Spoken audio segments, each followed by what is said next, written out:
So thanks, everyone. It's good to see you all for this morning's plenary session entitled 30 Years of Planning in Maryland, What Have We Learned? And hopefully we've learned quite a lot. So my name is Garrett Knapp. I am the director of the National Center for Smart Growth at the University of Maryland and a newly appointed member of the Zoning Board of Appeals for the city of Frederick, my new hometown. Hope some of you who came yesterday had a good day. We brought good weather for you. Really sorry I couldn't join you yesterday and today. Unfortunately, I tested positive for COVID on Sunday, and so I'm sparing you my germs today. And I appreciate MDP and you all bearing the line. So we have a really exciting opening session. I'm hearing some feedback. Are others hearing feedback? No? Good. I'll continue. We have highly experienced Maryland planners who reflect on the good, the bad, and the beautiful and the ugly in Maryland planning over the last 30 years. These distinguished gentlemen have planning experience in leadership positions at multiple jurisdictions in the state, and therefore each brings a unique perspective on some of the issues that Maryland planners face, and I think will be useful and interesting for planners in the state, young and old. If you've been in Maryland a while, you've been introduced to some of the alphabet soup of planning here in Maryland, right? UGBs, PFAs, APFOs, TNDs, TDRs, TODs, IZs, PFAs, rural legacy, RLAs, MDP, and more.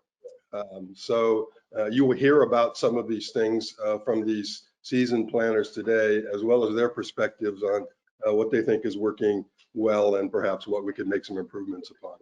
So each of our speakers will get about 10 minutes to offer their thoughts.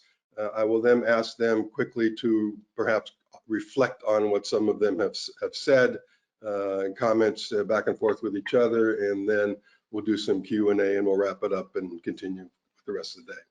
So without further ado, let me introduce the first speaker. So the first speaker is Joe Rutter. Joe Rutter began his career in 1966 in Howard County. The bios, as you know, are in the program. Following that, he was a director in Howard County. He also spent time in Anne Arundel County after retiring, pulling Tom Brady for us all. He's also spent some time in the private sector as a consultant, as an expert witness. So, Joe, could you lead us off? I'm ready. I think everybody can hear me okay. Hopefully we're not getting a lot of feedback. I'm going to start with adequate public facilities, and the way the team has been set up here, we're to take what works and what doesn't work. So if I say something works, Steve will say it doesn't, Pete will say it does, and that's kind of how we're going to bounce back and forth. Our first one is adequate public facilities ordinance, and really what they do is set a policy to implement general plan targets for growth. In order to make an adequate public facilities ordinance work, you need to start with a sound fiscal analysis that measures the cost and the benefits of new growth, and that is really set in the general plan. You have to balance the target for new residential growth with the ability to attract employment that will offset the cost of the new residential. Most residential does not fully cover its costs, primarily due to education. Having a balance of residential and jobs, so employment is available to the local residents, is critical. Otherwise, your road infrastructure will just collapse and you'll have more costs than benefits from the employment. You need to set a policy on the key facilities that need to be tested. Schools and roads are the typical, and some counties add public water and sewer, fire, police, and any other services. If any of these facilities are not funded to maintain the standards set in the APFO, new development can be slowed, but be aware it cannot just be stopped. There has to be a limit. And I think you probably had some discussion of that yesterday with takings cases. You need to avoid facilities that are not under county control. Howard County currently has an initiative from several citizen groups to test hospital beds. They think the hospitals are Insufficient, so you should stop growth. Obviously, the county has no control over hospitals. It's regulated by the state. That would be a catastrophe. The results of the APF need to be evaluated at least annually. I know it sounds like a lot of work, but it's critical to assure that the regulations did not occur, so that there would raise a taking case, and that you're maintaining the pace of growth that you wanted to maintain in the general plan.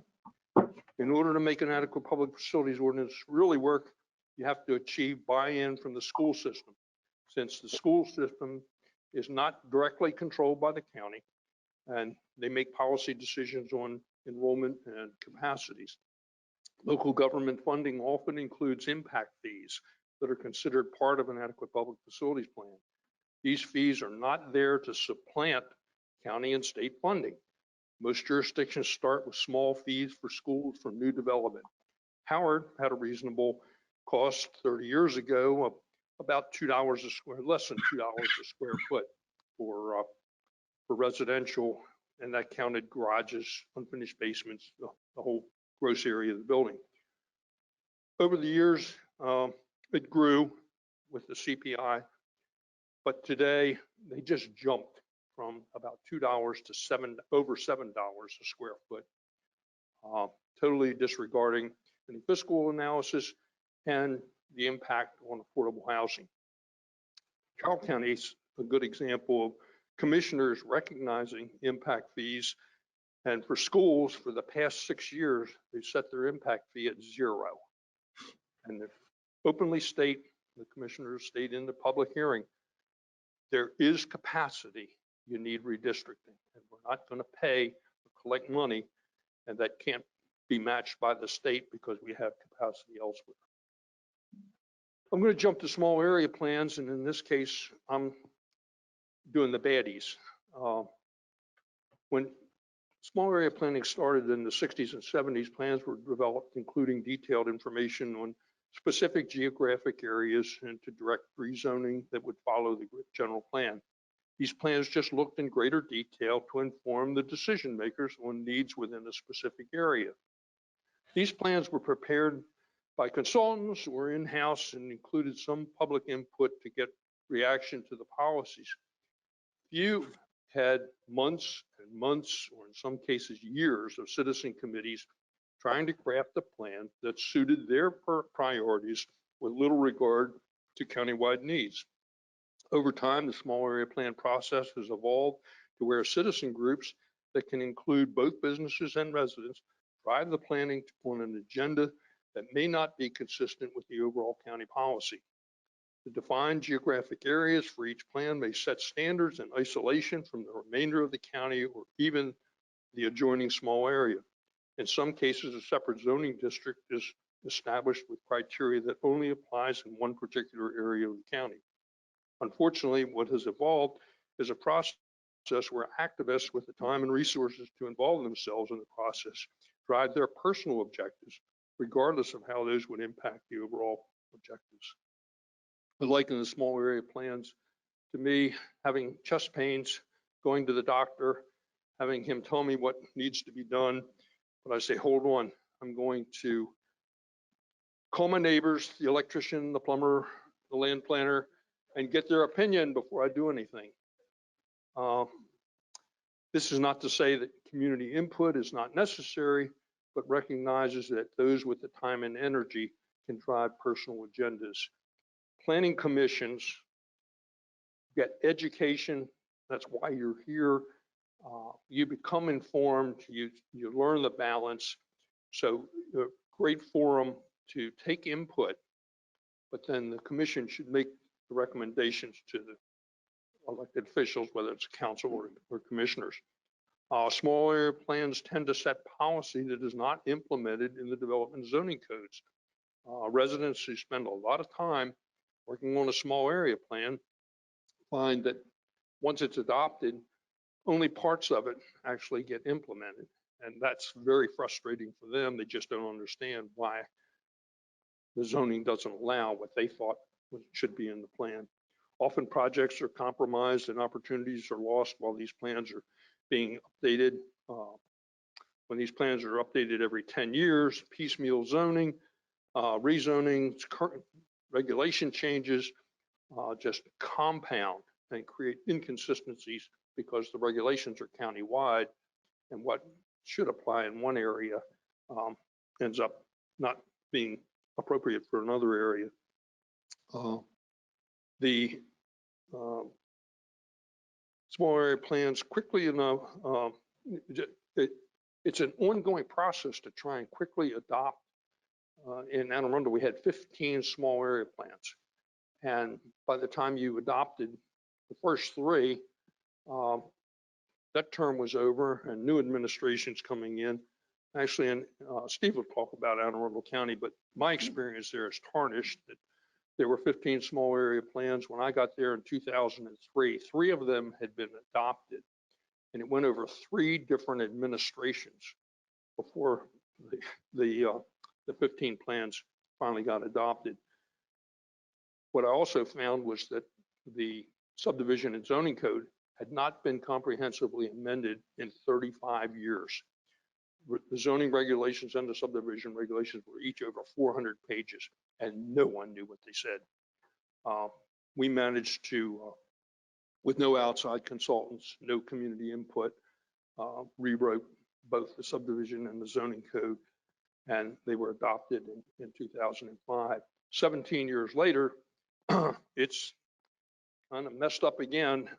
There's a lot of inconsistencies, so it's time to redo it. I want to give Carroll County I'm not talking about the great things, but Carroll County is a better example of small area plans. The reason for them is there's 8 incorporated towns. So each one has their own small area plan, their own zoning ordinance, and there's 2 larger targeted growth areas, Freedom and Finksburg. But they're necessary to be recognize the difference in the cities. And I think the counties with a higher growth rate would have trouble keeping up with amending the plans. So I'm going to stop. Great, thank you.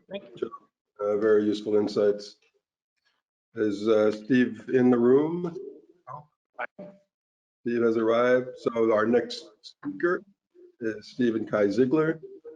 Steven's been around for a while as well. He's worked in Maryland, in Virginia, and North Carolina. His bio, of course, also is in the program. He's currently the Planning and Zoning Officer for Anne Arundel County.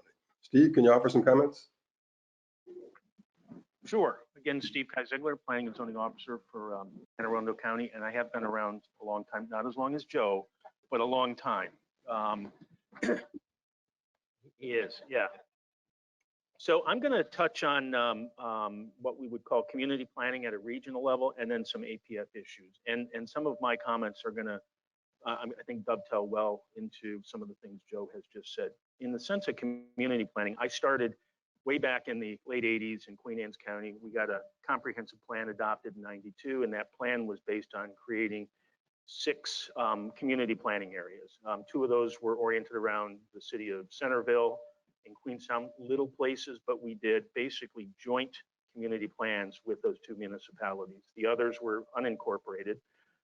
Those plans were adopted over about a 5-year time period, and I'm proud to say that they've stayed intact. They've been updated, redone, but those community planning areas are still intact 30 years later. And it's provided if you want to say, the framework for how Queen Anne's County decided to grow. The vast majority of the new development was directed into those community planning areas. If you drive over the Bay Bridge and you look to your left and right, I think you would notice it looks a lot different than it did 30 years ago. Big projects like the Four Seasons, the K. Humnanian one, the first really large development in Queen Anne's County that ended up in the courts for about 20 years, but ultimately it's under construction now. We fast forward to Anne Arundel County, and as Joe said, the county had done a large number of small area plans, 15 or 16, I think, in the 90s, and those plans were done. They overlapped with administrations, different thoughts, different thinking processes. while they were all adopted, they essentially went on a shelf because the staff was directed then to do other things. The citizens who worked on those small area plans are pretty angry with Anne Arundel County government today, in the sense that they felt the plan that they spent 2 or 3 years working on never got implemented. And that's one of the things, the core things I want to talk about is implementation. If you're going to do a plan, a small area plan, a community plan, a general development plan, you got to implement it. And there's different ways of doing that I'll get to in just a minute, but doing a plan for the sake of doing a plan does more harm for a community and builds unmet expectations with the people who worked on it. Where we're at now in Anne Arundel County is in May of 2021, we updated a brand new GDP, General Development Plan. Great thing to happen. And we made a conscious decision after that not to go to comprehensive rezoning immediately following the GDP adoption. That's what the county had done for the most part for the last 40 to 60 years. What we decided to do was, instead of redoing the small area plans because they're so staff intensive, we didn't have the personnel, we didn't have the money, we weren't going to get consultants to redo 15 to 16 of them. There was too many for a county our size. So we kind of took the Frederick County model. When I was the planning director here, we worked on a couple, but we broke the county out into 9 regions. And we decided that we could staff creating a region, 3 region plans at a time. We're currently about halfway through the first 3 region plans, and we will start the next 3 before we finish with the first 3. And the key thing here is that we're going to do comprehensive rezoning with each one of those region plans instead of at the next GDP. The idea is we will create 9 region plans, go through 9 versions of comprehensive rezoning by region, which allows the stakeholder advisory committee members to really push hard on the elected officials not to do the things they usually do, which is to upzone everywhere they can find a way to do it. After that, we will create implementation advisory groups for each one of those regions to hold our feet to the fire. We just stood up our GDP implementation advisory group last Saturday. And the whole idea of these implementation advisory groups, while we have a stakeholder group to create a plan, the implementation advisory groups is to force us to implement it. So that's kind of what we're doing from a community planning standpoint in Anne Arundel. I think I want to shift here and talk a little bit about APF, and in particular school APF. Almost every jurisdiction now in Maryland has a version of an adequate public facilities ordinance. Joe told you, explained to you what the purpose of that was. One of the problems with school APF throughout the state, but in particular in Anne Arundel, is that we have a system that is shutting down residential development in a half to 2/3 of the county every year because we're over capacity. I chair a group in the county that's been underway for 2 years now, and it's the Public School APFO Work Group, and it's oriented around what we're going to do with APFO, the standards that relate to residential developments for schools, data collection. And I'm going to just throw a question out to y'all. Everyone knows that new residential development causes school overcrowding, right? Yes, I mean, that's what most people think. And there is evidence all over the state, all over the country that that's a lot of silliness. Anne Arundel County issues about 2,000 new building permits a year. We have existing home sales not related to those new residential building permits. That is about 13,000. An existing home sale produces the same number of public school students as a new building permit does, but no one realizes that. And Joe explained the Howard County effort by their elected officials, frustration with the Board of Education for not redistricting. We've gone back in time 20 years. We are averaging 12,500 vacant seats a year. A year. That's not 1 year. That's not 2. Every year, that's what we are averaging. This school work group, the intent here is to radically overhaul school APF. If we don't overhaul that and fix our school APF problems, there's no way any of us can realistically think about providing affordable housing in our communities. It just isn't going to happen. So that's my thoughts on those two subjects. I think it's time to pass it over to the youngest one of us.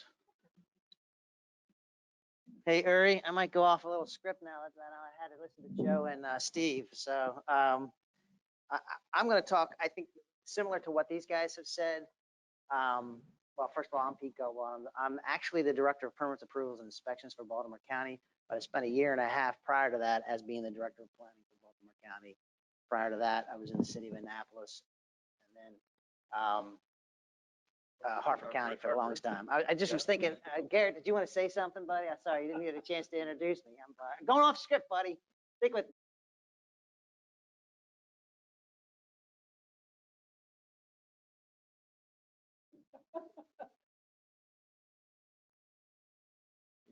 Is he done, Joe?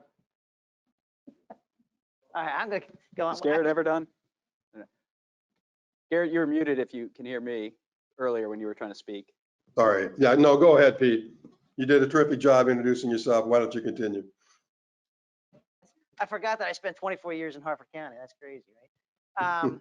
But anyways, I got decided. Anyways, I think what you're hearing from all of us is that at a high level, your general development plan, your comprehensive plan, your master plan, jurisdictions tend to do very well with that. They set out a pattern of where they want to grow and how they want to grow. There's very specific geographic areas that they have identified of what they want to do, what the intensity of growth will be happening in the county. But for the next 10, 20, whatever years, we've done a great job of identifying and tying that into our master water and sewer plans, which is required by the state, right? To say whether you've provided the infrastructure and all that good stuff in the community facilities and things like that. Baltimore County has an urban rural designation, development line, and then what's called the ERDL. We talked about the APFO soup. And then Hartford County has a development envelope. It's a very geographic defined area of where we want to grow. And in the most part, you're sitting there talking about this is the intensities, this is where we want the growth to occur. And this is where we want to preserve land, right? We want to do agricultural preservation, we want to do land preservation in the other parts of the county. But we have this very geographic area. What I think every one of us is telling us is what happens is along the line, we set out these plans, we start talking about very specific policies and strategies and recommendations, and then the implementation and follow through in some of these rules and regulations that Joe and Steve have talked about. We don't do a very good job of following up with that. And I'm going to go a little off script here because there's a lot of talk about small area plans. So Baltimore County had 90 plus small area plans, community plans, whatever you want to call. Didn't cover the whole county. We kind of missed the whole north end of the county. It just talked about the specific geographic areas along the Beltway for the most part. Hartford County had a whopping 2 community plans that they had done. And the city of Annapolis had what they called sector plans, and they had gone through and basically covered the whole city, but some of these things dated back to 1992, right? And I'm sitting in front of a planning commission or a board of appeals, and they're arguing the 1992 sector area plan. Yet we had done 2 or 3 other master plans in the county. So like in Hartford County, I attempted to take the community plans and roll them into the master plan and say, instead of trying to divvy up the county and do these very specific plans for each and every one of these areas, let's bring these things and bring it and roll it into the master plan. I attempted to do that in the city of Annapolis. I don't know where it went. I left. I went to Baltimore County for that because in the city of Annapolis, there were so many of these different sector plans that people kept talking about. But which one was more applicable? We had, if you're familiar with the city of Annapolis, you have, Ward 1, right? We had the Ward 1 plan, but then they had the city dock master plan. Okay, which one took precedent? They're both existing, sitting out there. But we have a terrible time of saying how does this roll into small area plans. Back to my goodies. So we do a great job of designating these specific areas for growth and trying to manage how we're going to grow and where we're going to grow. We also do a great job of identifying those areas and supplementing these areas where we're looking for commercial revitalization. We're looking for redevelopment and revitalization areas. Baltimore County has about 18 of these areas where they've implemented programs where they provide business tax credits, business improvement loans, things like that, to make sure that these things have incentives for people to reinvest in their older and existing neighborhoods, as did city of Annapolis. Hartford County attempted to do a Route 40 revitalization area. That's the oldest and existing area communities up along there. City of Aberdeen and Havre de Grace are part and parcel to all that, trying to parlay and create more reinvestment and redevelopment in those areas. So I'll go into my baddies. As I said, some of these, the implementation piece of, putting these general development plans, comprehensive plans, whatever you want to call them, into action. We have these very specifics. Steve and Joe talked about APFL. I'll just bounce off of Steve's idea. Talking about, we think all residential growth is associated with overcapacity in the schools. I can tell you that's not true for Baltimore County. It wasn't true for the city of Annapolis. And the issue with those of you who are in municipalities, you're part of a county. You don't have control over the board. Well, none of us, have the control over the Board of Education, but the city of Annapolis was contingent upon what the Anne Arundel County was going to do in terms of their APFO, right? So we're sort of subservient to the county itself, trying to say, okay, what are you guys doing for school planning over here? Well, we're the city, but these schools are in our city. I'll give you an example. Tyler Heights Elementary School and Germantown Elementary School were reaching 120% of their capacities.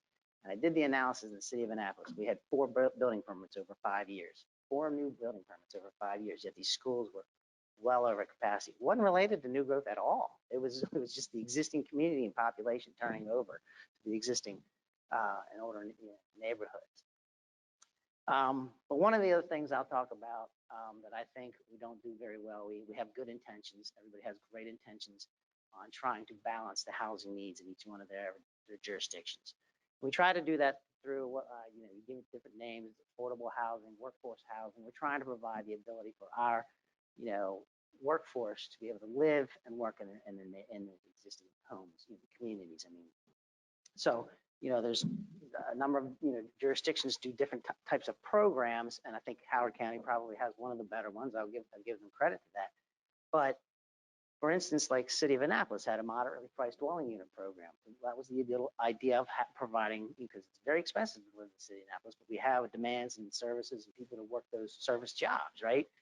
Not just your police force and your teachers, it's also those individuals that are working those service industries that, don't get paid a whole lot of money, but they have to travel, 45 minutes to get to the city dock, if you will, and then pay for parking, right? So the idea was for that. Well, it's a great idea. It was required with every development. You had to provide, based on the percentage of the number of units that you were going to build, you had to provide a number of dwelling units. But the problem is there was a big old out, right? Called fee in lieu. Let me write a check for you and I don't have to provide that housing, that unit for that development. I believe since then they have changed that, because I was pushing that when I was down there to say, get rid of the fee in lieu. They have to provide the units, and they have to provide a unit that's equivalent to the market rate homes that they're providing, because they weren't doing that. And it was a subservient and subordinate, whatever you would call a unit compared to what else the rest of the development was providing in that area. So we were modifying some of that, recognizing some of the flaws with that. Harford County provided just an incentive. They gave you a density bonus. As did the city of Annapolis, they gave you what they call tolerances, which allowed you to achieve your density. The funny thing is that the permitted zoning, you couldn't achieve the permitted zoning with all the rules, other rules and regulations, environmental, public works, you name it, whatever it is. They couldn't even achieve the densities that were permitted by right, much less get the density that they wanted in order for us to provide housing bonuses. So those are some of the examples of what I say, I think we're all saying is that we have the plan set out. It's just the implementation of putting it behind it and following through with some of these rules and regulations that achieve the goal that you have identified in your master planning, in your comprehensive plan, or even in your small area plans. That I think are some of the issues that we don't follow through with. How am I doing on time, Uri or Garrett? Right there. You have about a minute there. Well, I was just going to say one last thing, because how many people are on planning commissions or boards? Every year you do what? The capital improvement program, right? Everybody reviews it. You ever wonder why the planning commission and board is responsible for reviewing that document? It's because it's supposed to be a plan. It's supposed to be a 6-year plan, but most jurisdictions focus on the given year, and it turns into a budgeting document instead of a planning document. But in almost every jurisdiction I've worked for, including Baltimore County, as large as it is, the planning board is responsible for reviewing the capital improvement program. So I'll leave it at that. Thank you, Pete. Are you done? Yep. Great. Yep, I'm done. Well done. Thanks so much. Last and certainly least, I want to introduce my good friend and my former colleague, Uri Avon. Uri has spent time planning in Howard County and in Baltimore County. He is in the private sector for many years, and I had the very good fortune of working with Uri for over a decade at the National Center for Smart Growth. I want to give Uri credit for organizing this panel as well. So take it away, Uri. Thanks, Garrett. So I'm going to talk about two programs and tools. One's a goodie, and I'm going to talk about a good way of doing APFOs as an example.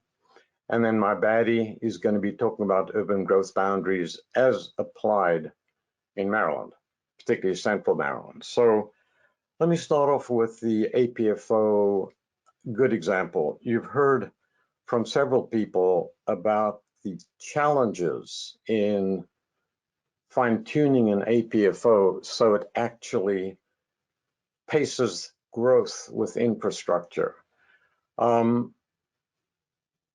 That's a very difficult thing to do, and I don't think anyone in Maryland has done it right. There's less and less money to build schools and build roads at both the state and local levels. So the net effect of APFOs has been to slow growth or to stop growth.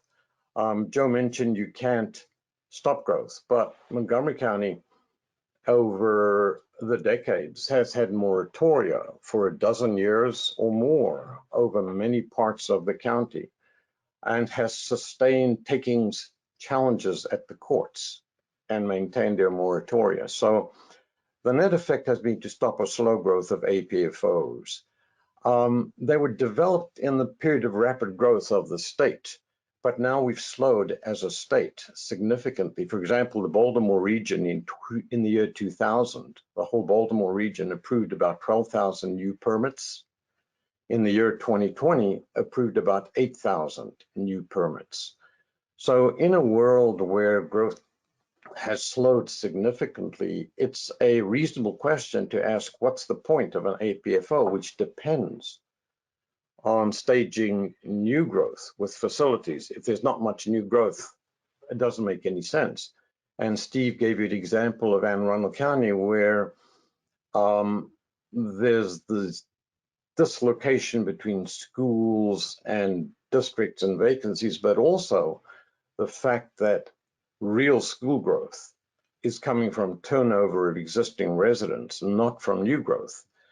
And the example I want to focus on is Montgomery County. If you're looking for a model, an analysis and planning tool, look at their what's become their annual growth policy equivalent, subdivision staging growth between 2018 and 2020.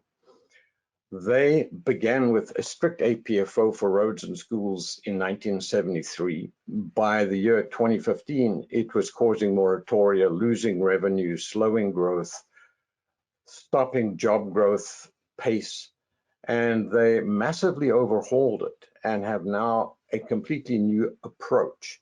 They found that about 77% of school enrollment was due to housing turnover, not new development. And I think Anne Arundel County has found a similar piece of information. So with 3/4 of growth coming from housing turnover, Anne Arundel County decided to completely redo their old APFO. They stopped their moratorium. They did a huge amount of careful analysis looking at different areas and the impacts they had on school based on age, kind of housing, and tuned their new growth management system in a very specific way to each area or sub area based on its impacts. They now apply a form of APFO for developers in infill areas and new growth areas, but much of their growth management is applied to turnover and applies to a recordation tax increase. So when a house is sold, the actual revenue and control is at the time of sale through recordation tax. They calculate that had they had this in place in 2019, they would have yielded $20 million more in revenues for construction than otherwise. So again, I'd really suggest you look at their piece of work. It's an excellent example for mature counties in central Maryland that have little or limited growth. Let me frame the housing affordability issue that Pete raised and others talked about, and the APFO issue in a bigger context. And that is that of the reality of most of Maryland's central counties having urban growth boundaries that were established in the 70s, 80s, and 90s and have not moved since.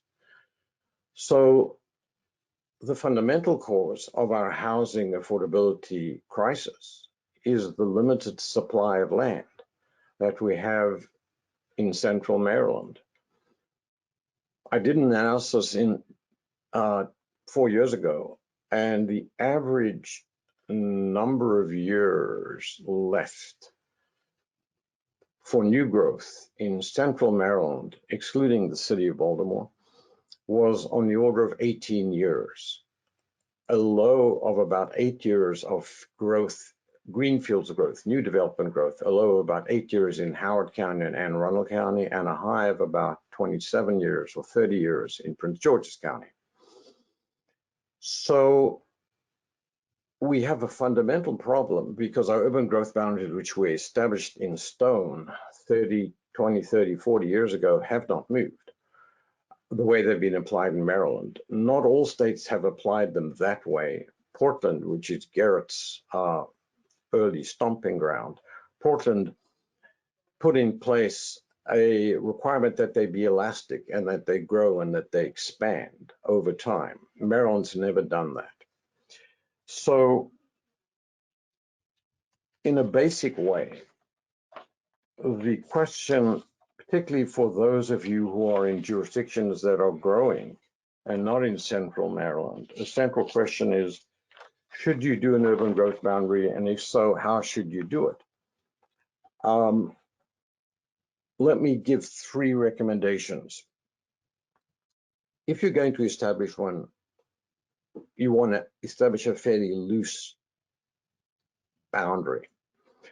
Traditionally, 20, 25 years growth was assumed in comprehensive plans. We have found that that is now built out for the most part. So I would recommend that if you're going to do it, think 50 years of growth. And within that envelope, phase your growth explicitly. So in your plan, it's clear which tier of growth occurs when, at what point, or under what conditions, and connect your sewer and water expansion plan to that expansion program. What that means is that you have to downzone and have low density in your first expansion areas and your second, so that it doesn't get preempted by low density rural development, which will then oppose any expansion of the growth boundary. This is hard to achieve, but it's probably the best way to go. And you'd have to obviously require regular updates of urban growth boundary. There's a role the state can play here to make it easier. The state adopted priority funding areas in 1997 and onwards, which helped lock in place urban growth boundaries. If the state could make those more elastic, and if the state could make their septic tiers, which prevent rural growth, more elastic, so that they could also be potentially rolled back to allow for more supply of suburban and urban land, those would be critical steps in making housing more affordable in Maryland. Any number of MPDU, moderately priced dwelling unit programs that Pete described will not solve the problem. Montgomery County's famous program has not really solved the problem. Research suggests that what happens is when you have to put 12% aside or 15% for affordable units, the rest of the units simply go up in price. It's not a net win-win, it's a net lose-lose. So that would be my primary recommendation, stepping back and looking at Maryland's experience over 40 years. That's it for me. Great, thank you very much. Provocative as usual. So what I'd like to do now is give the panel a chance to reflect on what some of their colleagues have said. And let me try and frame the question this way. So as many of you mentioned, housing affordability is clearly one of the most pressing challenges for the state in the future. Recent research we did at the Smart Growth Center demonstrated that there was a significant shortage of affordable housing now and as well as into the future. And affordable housing and social equity, clearly is on the forefront of planning challenges. So Uri has just posed that our growth boundaries or our PFAs are a major contributing cause of the housing inaffordability. So in the order that you spoke, Joe, Steve, and Pete, I'd welcome you to reflect on what Uri has said, and if you have other strategies that you think would be most effective for addressing the housing affordability and social equity problems, please offer them to us. So Joe, can you get us started? Yes, I'm the grumpy old man, so I get to take the opposite of whatever these other rest of them.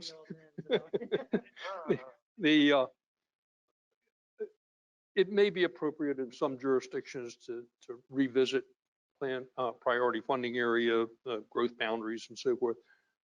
Using Howard County as one example, and Anne Arundel County is also a great example. There are, Columbia's 60-some years old. It has housing that was built, townhouses and small, even single-family houses. Townhouses were in the $15,000 to $20,000 a unit range. Not a lot has happened to those. They're concentrated, the utilities are there, the facilities are there. Redevelopment of those areas is what needs to be encouraged, not going back out into the rural area where, in Howard County's example, what his concern was is the boundary along the border is so fixed that it's a pipe dream to think that you're going to go out there and have any major expansions of those areas. What Pete touched on, the moderately priced dwelling units and requiring everyone to do them.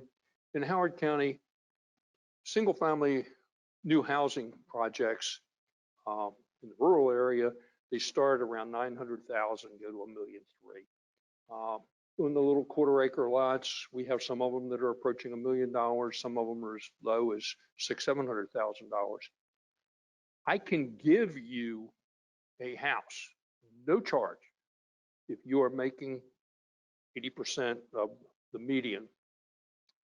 You can't pay the taxes. You can't pay for the, you're going to have the 1982 Toyota sitting in the yard next to all the Range Rovers and the Mercedes. So sorry, folks, it just doesn't work. But Howard County Housing Commission is very proactive in setting the fees and using those fees for projects that they can either subsidize or construct on their own that provide affordable housing, not concentrated in one building that's 100% MIHUs, but working with the developer where you can take 20% of each building and accomplish it that way. So my experience in Howard County is they actually encourage you to pay the fee in lieu rather than try and put 10 MIHUs in a 100-unit project with $800,000 houses. That it just doesn't work. The final comment is about school capacity, and both Steve and Pete talked about how much is from new growth and how much is from resale of existing housing. I think the other thing to keep in mind, and you see this as Planning Commission as you go through capital budgets and so forth, it is go back to when Howard County 30 years ago, we're doing 30 years of planning. Kindergarten was, I'll just take elementary schools. Kindergarten was voluntary half-day programs. Kindergarten then went to full-day programs. Now there's pre-K. Now there's going to be mandatory pre-K. Each one of those, and when you went from half-day kindergarten to full-day kindergarten, you doubled the number of classrooms necessary. So you have the capacity in that elementary school to take that 1/6 of the total grades that you have. One of the games that, I shouldn't say game, one of the approaches that the school system uses when they measure capacity, 800 square feet equals a classroom. If it's less than 800 square feet, it gets 0 capacity assigned to it. I have an ESOL, English for Speakers of Other Language program. And I also have, which I'm a tremendous advocate of, inclusion, where when children have disabilities, you do everything you can to have them in the least restrictive environment. That may mean putting 10 kids, because that's all you have in that school, into a room. Well, if I cut the room in half and I put 10 in one side of the room and 10 in the other side of the room, when we're measuring capacity and you hear about the overcrowding, that room counts as 0 capacity because it's not 800 square feet. There's, other than Howard County in the early 90s started building middle school gyms and middle school cafeterias with the understanding that they would use relocatables to help assist, but not have lunch program in an elementary school that starts at 9 o'clock in the morning and ends at 3. You just can't get them through the elementary school cafeteria in time. There are legitimate concerns, but there's legitimate solutions to them. And I think that that'll stop. You're one. Thank you, Joe. And yeah, we can go on and on about this. I mean, when you do this kind of work as long as we have, we've tried all kinds of amazing, innovative, out-of-the-box ways of addressing our issues. And because we've been here a long time, we see over time the impacts. And I'll touch on a couple of things. And there's a lot that Joe said I absolutely agree with. On PFAs, are they good things or bad things? Well, where did the whole PFA legislation come from? It came from the state, because the state was looking at the counties and saying, look, you folks, you're building a high school 20 miles away from a municipality, not on public sewer and water, and now you want to run sewer and water lines to that school. And over time, what does occur is that you start upzoning the land along that transmission line. And so you end up inadvertently creating new growth areas longitudinal wise that you never planned for. And the state got frustrated with local governments and they said, you're going to have to combine this. It's always awkward to deal with. We hated preparing those maps. We hate when we have to change a PFA boundary because it's just a lot of bureaucratic nonsense. But I think there was a point, and what it did was it forced the counties to better plan for where the real growth would occur and not just build out when they built water and sewer lines to those schools or whatever they were building at the time. For MPDUs, I too have not seen it successfully implemented anywhere. Anne Arundel County has had, I think, over the last 20 years, 3 different work groups that they get together, they appoint people, they're all well-meaning, and they work hard on producing something that might be legislatively adopted, and it doesn't happen. We had one in my first 2 years in Anne Arundel County. Tremendous level of effort to try and figure out a way to do it in our county, and it just slowly petered out. Talking about anything that is workforce or affordable type housing in Anne Arundel, I think the biggest issue, I talked about this in my comments, is the school APF component. We're having some.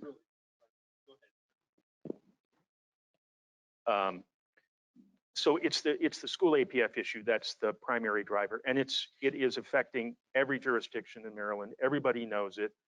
There's all of the forecasters are estimating that we're going to need to absorb a lot more housing than anyone is accommodating today. And the single biggest reason is because we're not letting it happen because we have legislation that doesn't allow it to happen. And it's silly, and that's got to change. Hopefully, we're preparing legislation now this fall, assuming we have a second term. In the second term, that will probably come forward and radically overhaul what Anne Arundel County has historically done. But it's going to take 7 votes. I would also say on affordable housing, workforce housing, we have an issue in Anne Arundel in that aside from the school capacity issue, which affects where development can go, the properties, we don't have enough land properly zoned to accommodate the level of affordable workforce housing we think we want. So that what that does is it forces the folks who might build that type of product to go look at what I call distressed properties that are too small, irregularly shaped, have all kinds of environmental features on them. And in Anne Arundel, we have this unique thing, Joe and I both love it and hate it, is called modifications. That is unique in Maryland in the sense that whoever is the OPZ officer can grant essentially variances to anything. I mean, in anywhere else in your jurisdictions, you would have to go to a board of appeals or a hearing exam. When Joe and I sit in these jobs, it's us who makes those decisions. And there's strong criteria what you have to fill out.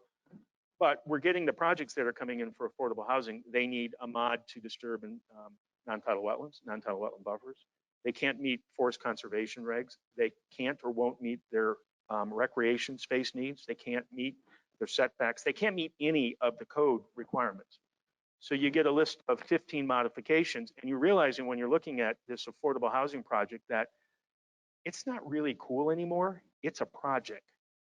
The type of things that were built in the 40s and 50s and 60s that, you know, as a good community planner, we wouldn't want to do. So then we deny the mods, okay, which makes the person who wants to do affordable housing angry with the county because the county says they want affordable housing and we're doing all these things that prohibit it. It's not designed to prohibit it. These properties shouldn't, they were passed over by other developers because of all the problems with the projects. So now that leaves it, you know, it's the scraps that are left. So that's been an issue. The other one is most of them say they need relief from development review fees, from water and sewer fees, from impact fees. So remember, when you grant relief to a developer for any reason on those type of things, the county as a whole absorbs those costs, which there's a fairness issue with that. So that's something that comes into mind. I'm going to say for us, one of the key things coming back to school capacity is that we hate redistricting. Historically, Anne Arundel hated it, and they had an appointed Board of Ed. Now we have an elected Board of Ed. And there hasn't been a single redistricting, to my knowledge, that has occurred in the last three years. I mean, tiny little things. So remember, when you're on a board or a commission or you're an elected official, the hardest job is making those difficult decisions. I think the hardest job in government of anything that we do is redistricting, if you've ever been through it. It is an awful, awful undertaking. And because you're getting upfront and personal with people and their families and where their kids go to school.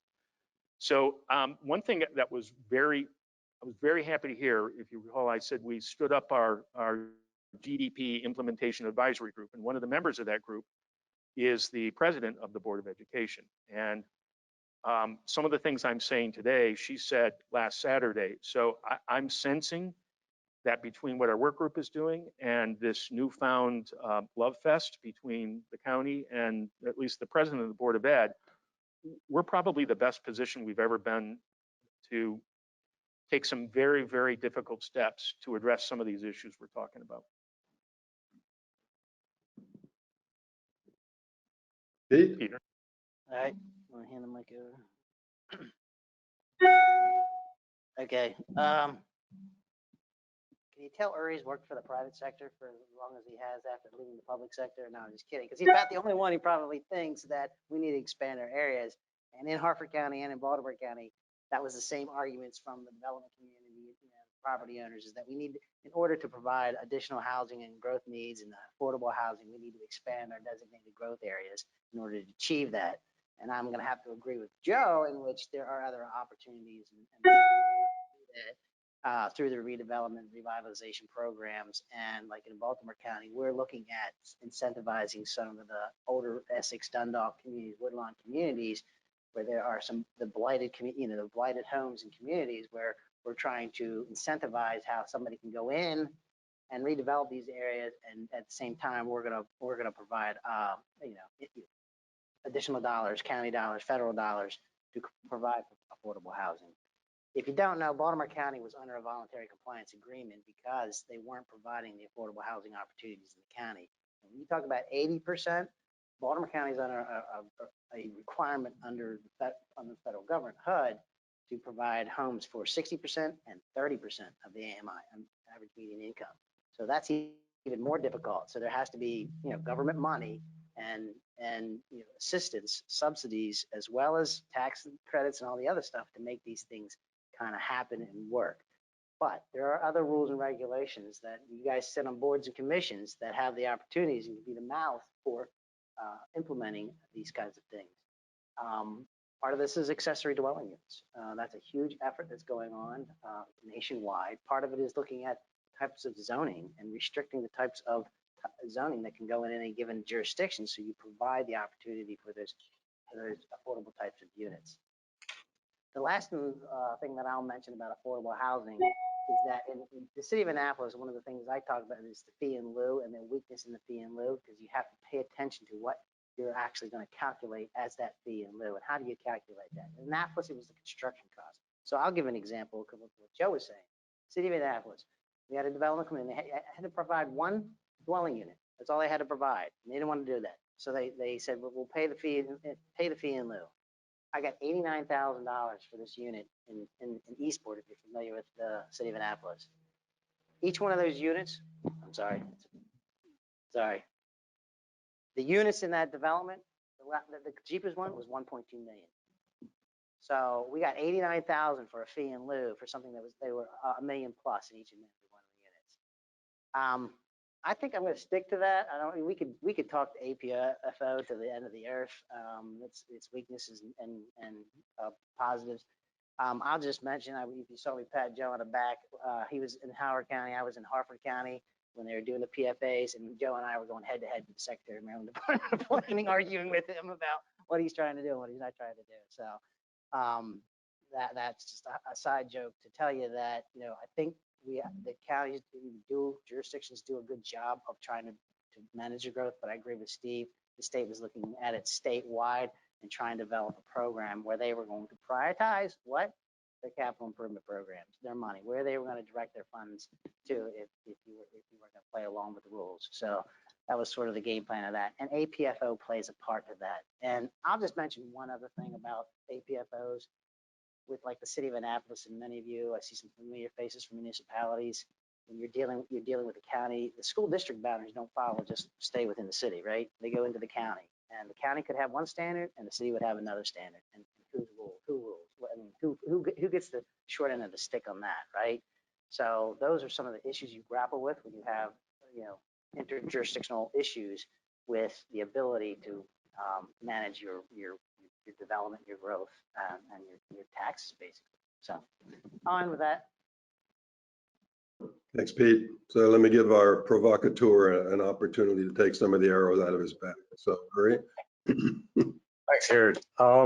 So, by the way, my consultancy has been for the public sector. Just to respond to Pete's comment, I've really worked very little for the private sector, and my experience and perspective on urban growth boundaries is based not only on my Maryland experience, but on working as a consultant for jurisdictions in 26 states around the country for a long time.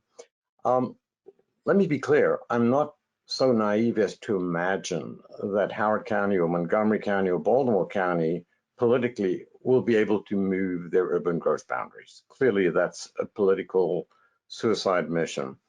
However, there are second and third tier counties further out, Cecil County, Washington County, Culver County, that may be considering how to think about growth management. And it's in those contexts that you want to be very careful about how you apply an urban growth boundary.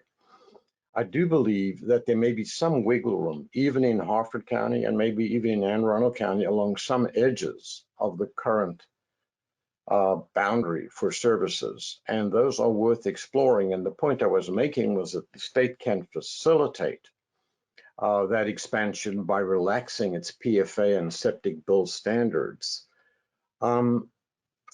I would say that I don't believe, and I hear Joe and I hear Pete talk about redevelopment. I don't believe that outside of a few counties where there's a strong market and it's profitable for developers to redevelop, I don't believe that that will ever create enough housing to meet the need in Maryland. It'll help some. MPDUs in Montgomery County over what, a 30, 40-year period have maybe generated 20,000 units if we're lucky. That's nothing compared to the need. So yeah, revitalization is worthwhile, but it has to be seen in parallel with other more dramatic and strong sources of supply. They aren't mutually exclusive. And Montgomery County and Howard County, sure, it'll pay developers to do teardowns and rebuild and raise prices, squeezing out the middle income workers in these revitalized neighborhoods like Kensington in Montgomery County. And the MPDU approach won't ever provide enough units to deal with workforce housing. So I'm not saying that moving UGBs is easy, but given the alternatives, it's one that has to be explored. Great, thank you, Uri. Very interesting comments. Want to give the audience a chance to participate and ask some questions. So Joe, if you wouldn't mind facilitating the Q&A, but I'd like the prerogative of asking the last question. It's 25, sorry, 10:55. So Joe, can you handle it from here? Sorry, Garrett, what was the last question you wanted me to ask? I'd like to ask the last question, but if you could facilitate some Q&A. Oh, I see. Okay. So yeah, we'll take questions from the audience. Just to make that, because the panelists that are here virtually are not going to be able to hear you. So I need you to say your name, your jurisdiction, and your question, then I'll have to repeat it to them. So it might sound repetitive, but that's the only way we're going to hear. Yes, first question.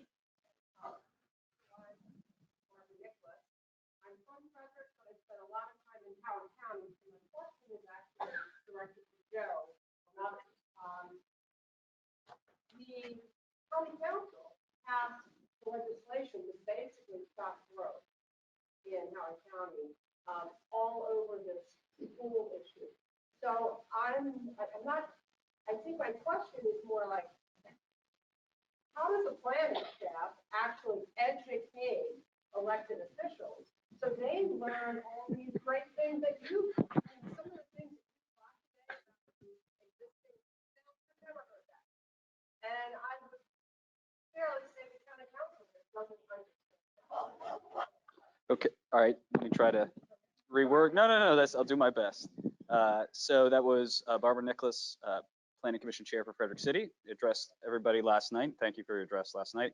The question goes back to Howard County Council basically suspending development because of school concerns. And so the question now for the panel is how can staff educate the elected officials that is not the proper approach, that, how can they educate on the things that you've learned over the years effectively, I guess, communicate to the elected officials to get them to concur, agree. Is that correct? Okay. Hey, Joe, you need to. Oh, yeah, sorry, too many things. It's a great question, and I'll continue to be candid. Good luck with that. Yeah, right. The issue is in Howard, which is not unique. Elected officials are being successful in getting elected with a no growth platform. And there's going to come a point where, and this is not the first time in Howard, the same thing happened in the 80s. And County executive didn't get reelected, new person came in. At the time, the person who came was a former superintendent, deputy superintendent of schools. One of the council person was the chief financial officer for the school system. So when we were initially going through adequate public facilities, nobody was going to pull the wool over the administration's eyes.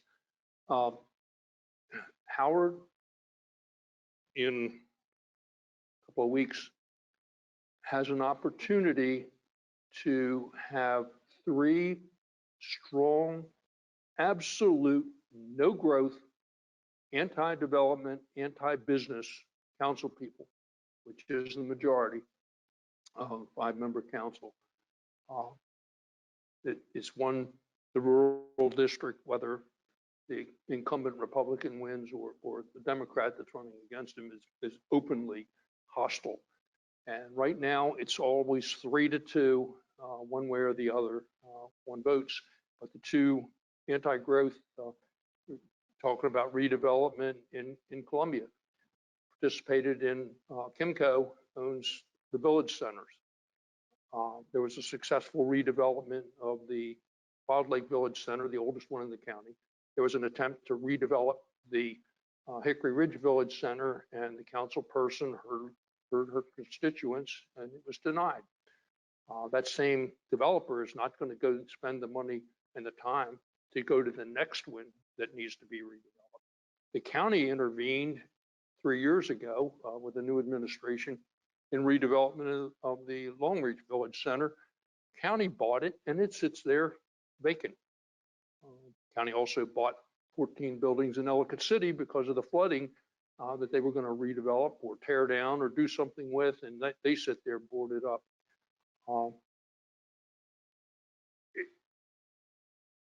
Howard is in a very difficult time, but there's positives. You're in Frederick. Frederick is probably the most successful large city in the state of Maryland. Not probably, is, in my opinion, the most successful large city in the county, better than Rockville or some of the ones in Prince George's, or obviously Baltimore City. But the urban growth boundary, Frederick will annex another area and keep control. Carroll County is the same way. The urban growth boundary, the city is exempt. It's automatically tier 1 because it's an incorporated city. Westminster annexes on a very regular basis, but it's done in a plan controlled way, and they control the utilities. And it becomes a partnership between the county and its planning commission and its county commissioners and the city council, alderman, and mayor or town manager. They all work together with it, so that there are ways to expand those planned service areas. One of the things you're going to hear this afternoon, popping off of my rant on Howard County politics, but it's scary. It's scary. I grew up in Howard County. I moved to Carroll County for 20 years and raised my family there. Came back to Howard County when I became Brewery's deputy, and they wanted me to move back to Howard County, which was fine. And I'm still there. One of the things you're going to hear this afternoon about climate change, for those of you that picked that session, and they're worried about the infiltration of salt water and water infiltration and how it's impacting septic systems and so forth. Look at your new development codes that so many of you are on planning commissions. Look at your new development codes. I'm all in favor of infiltration for stormwater management. But when you look at how it's implemented in the rural areas, a lot of times your septic system is sitting not far from that infiltration system. Well, duh, why would you do something like that? You want to, when these projects were built, the idea was to get the stormwater into a retention facility and then slowly released. I agree in urban areas, it may be great to try and get more infiltration, but in the rural areas, balance that with what you're doing to your septic systems if you start doing infiltration right next to them. Joe? Got another? Yeah. No. Nobody could. I was just gonna add 2 cents to that, to your question would be, because, and I'm gonna partner with Steve, because Steve was the director in Harford County when I was still working as a peon down there in Harford County. But anyways, one of the things that we did was provide a lot of data. We gave the council and the public the information so they could assess what the problem is. And one of the things when Steve was in Harford County and we were working through impact fees, there's this great correlation between your impact fees, school construction, and growth, right? That has to happen in order for you to receive that money, provide the capital, what I'm going to go back to, a capital improvement program, so in order you to build the schools to solve some of the problems. So now that's awesome. And I'll be quick. I'm going to tell a little story about Pete. When I first got to Harford County in 2003, first time I met him, he's oh, is this better? Sorry. So when I first got to Harford County in 2003, and Pete was like the chief of community planning, I think, or something. And so first thing he says to me is he's holding up this big document. What is a CIP? And I looked at him and I'm like, well, it's a plan. And he threw it up in the air and he says, thank God somebody knows what a CIP is. Remember that? So, but I wanted to touch on your question from the Anne Arundel County thing. Very different than Howard County, as near as I can tell. And since I've lived in Anne Arundel since '98, so we don't elect council members who are anti-growth. If there's 7 of them, and if I can't think of one who's really anti-growth over the last 20 years, because they're elected through contributions that almost always come from a property owner or a developer, which is common in most places, but it's how it works in Anne Arundel. And so they're not doing anything that would slow or stall or stop development. In fact, Anne Arundel County Council amends the county code on land use legislation 30 to 40 times a year. So imagine how active your councils or commissions are. And when Joe said, you know, we last overhauled the code in 2005 and it's time now, it is because we, both the administration and the council, have just killed that code with, you know, death by 1,000 cuts. Almost all of that legislation is designed to help a constituent. And I mean to changing zoning, a lot of zoning, I'm going to say a lot of text amendments that look suspiciously like spot zoning. Not that that would happen, but yeah. So it's different. I mean, I joke that every jurisdiction I've worked in, and it's a lot, between the 3 of us, we've worked in 2/3 of Maryland. Every jurisdiction has its own pathology. I joke that Anne Arundel has all of the pathologies. So they're different. I mean, Howard took a stance. They wanted to be something different than they had been for years and years. And Anne Arundel is rocking and rolling towards the future the way it always has. So just a different perspective for different places.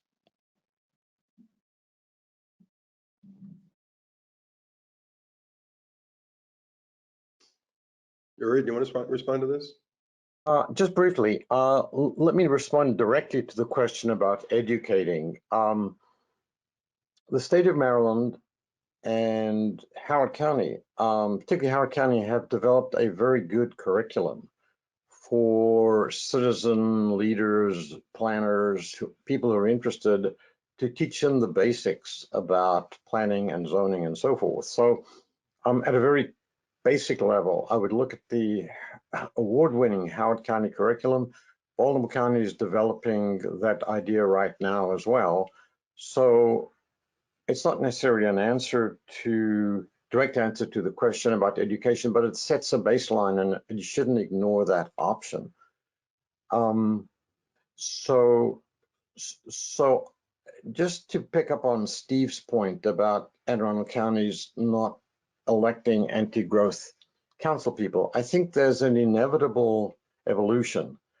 As places, counties mature from fast growing to slow growing to built out and redeveloping, there's an inevitable evolution towards no growth or slow growth.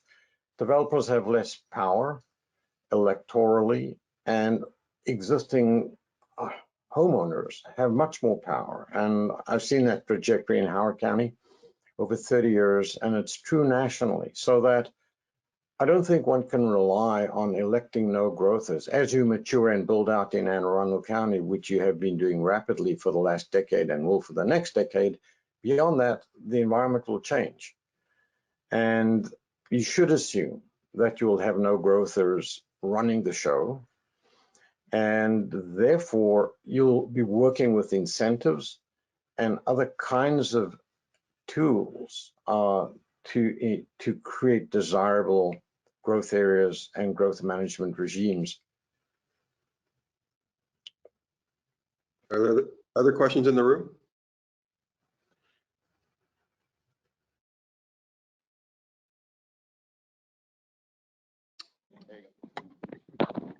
Panelists, ladies and gentlemen, good morning. My name is Daniel Cross, and I'm here this morning wearing my necktie that has a black sheep intermingled with white sheep. That is because I am a developer. I am not a planner. I am a consumer of your services, or the guy that cuts the checks to the politicians. I rise this morning to remind all of us in our industry that in the end, the public gets a vote. I've listened with interest to this discussion because I'm trying to create affordable housing. I earn my livelihood by creating places for people to live, play, and work. And yet Jill Baker from Washington County has known me, and I've been trying one in Smithsburg in Washington County for 18 years, and we're finally getting to approval. Kelly Duty is here from Thurmont. I spent the last 4 years working with her on a project, and we're going to petition for referendum because the citizens object to a plan that's been in both the Frederick County and the town of Thurmont plan for 13 years. So my question to the panelists is, what do we do to better educate a citizenry that for most parts doesn't care about the zoning of the neighborhoods around them, so that they have a sense of what change is coming?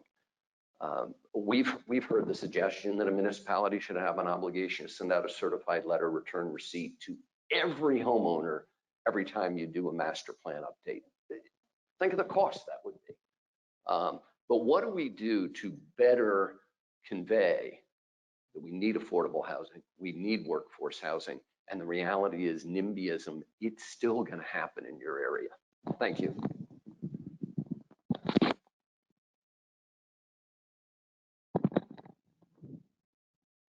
Somebody gonna take that? I'm gonna take a shot at it, Uri.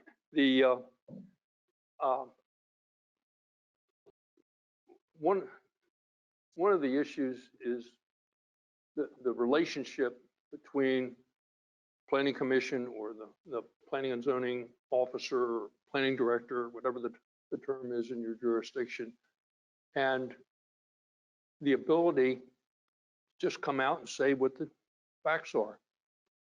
I had the support, I'm very fortunate to have the support in both Anne Arundel and in Howard County to be the bad guy. The executive said, when things go wrong, it is Rutter's fault. When things go right, make sure I get the invite to the groundbreaking and the ribbon cutting. And they just let it go that way. It was then my job to work individually with every council member in both jurisdictions to make sure I had majority votes for what was the program that we wanted to put forward. Anne Arundel was strange because in the executive's first term, she was Democrat. She had 4 Democrats and 3 Republicans on the council. Got nothing done in 4 years. I came in when she was in a second term, but had 4 Republicans and 3 Democrats. I had 5 votes for everything I wanted to do. I had one person who would never vote for anything that, as soon as my name was on it, it was kind of dead. But often 6, always 4, or I didn't come forward, but I knew in talking to the council members one-on-one, I could go out and educate them. I don't see that. Now, maybe it's occurring where directors that are in office now would sit down with individual council members and explain to them why things need to be done and get them on board before they hear the 25 people that show up at every hearing and have an objection to what needs to be done. So yes, educating. It's funny, you now under the state have a requirement in some counties, Howard County just passed it, where if you're going to be on the planning board, before you can vote, you have to come to one of these sessions and get some education. There's no requirement for the county council to do that, or for the county commissioners to do that. Think about it. Shoot, I don't know where to go with this one.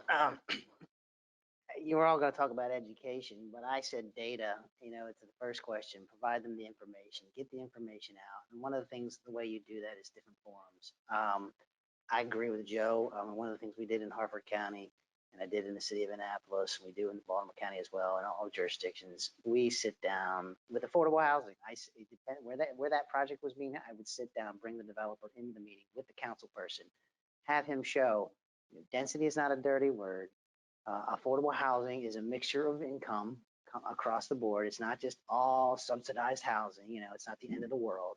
And again, Baltimore County is under a voluntary compliance agreement, right? So we're trying to achieve a goal here, or a mandate, actually. So we're trying to, sit down with each and every one of the council people and say, this isn't a bad thing.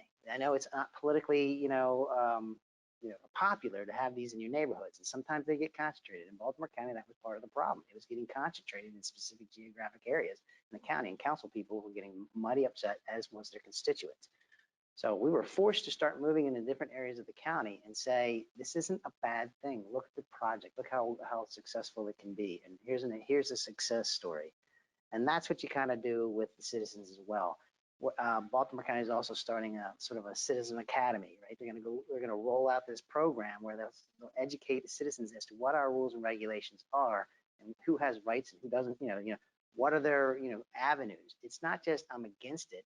What do you don't like about it, and what can we make it better? That's one of the things we did in Harford County. We said just to criticize and be a NIMBY isn't good enough. You got to come up and say, what are the things that you don't like about this? And the things that we can, that give and take. So most of the jurisdictions that work for all require a community input meeting, right? Before the development proceeds any further through the process. The first thing they got to do is go talk to the community. That has at least informed the community of what's going on and gives the opportunity for the developer to interact with those individuals about what exactly it is, because most of them hear rumors. And they think it's going to be, a jailhouse or, a detention center. And that's not what it's, necessarily. That's just the rumor mill. So you got to kind of weed out the rumor mills and things like that. But also I get back to providing all the information, educating them on the data, and educating them on the rules and regulations of what, us as planning directors or, regulators, this is all the capacity I have in terms of working with things. So, you need to understand my authority versus their rights as a property owner to move forward with a project that may be viable and provide economic development in the jurisdiction. So If I could jump in here and talk directly to Dan's question, I think, and more power to you, Dan, for the work you've been doing. Beyond just presenting data, I think on the issue you raised about the getting people to take seriously the need for workforce housing, I think perhaps one of the more fruitful avenues to explore is the fiscal impact argument, working with the chambers of commerce, working to educate people about the fiscal impacts and benefits of workforce housing for job growth in Washington County, for the tax base in Washington County. Howard County did a very impressive in-house fiscal impact study to look at the effects of reducing class size even further on school construction costs, which was huge. But as part of that, they demonstrated that housing in Howard County pays its way, more than pays its way. So that's a very, very affluent county. It may not be true in Washington County, but housing, despite what Joe said up front, generalizing doesn't typically pay its way. That's not true in all of Maryland. In some parts of Maryland, it does pay its way. And I think the fiscal angle, Dan, and its implications for taxes and revenues may be the most fruitful case, working with chambers of commerce and those kinds of folks, major employers, to, in the end, win your arguments. Okay, I think we are approaching the magic time of 11 when folks are ready to go get some coffee. I would like to thank Uri for putting this panel together, certainly MDP for organizing this thing, and the City of Frederick for hosting. Of course, want to thank the panelists. I don't think there's a group of planners in the state with more experience and the breadth of experience that we saw today. One other way to describe this panel, and to modify Joe's description a little bit, is but cranky old white men. So when we do this again in the future, let's all of us commit to making sure that when we do this panel and we assemble a similar set of folks with this kind of experience that also includes women and people of color. So thank you very much, everybody, for your forbearance. I will look forward to seeing you, and those of you who are from out of town, please go downtown, have lunch, spend your money, and enjoy the wonderful city that Joe has so aptly described. Thank you very much.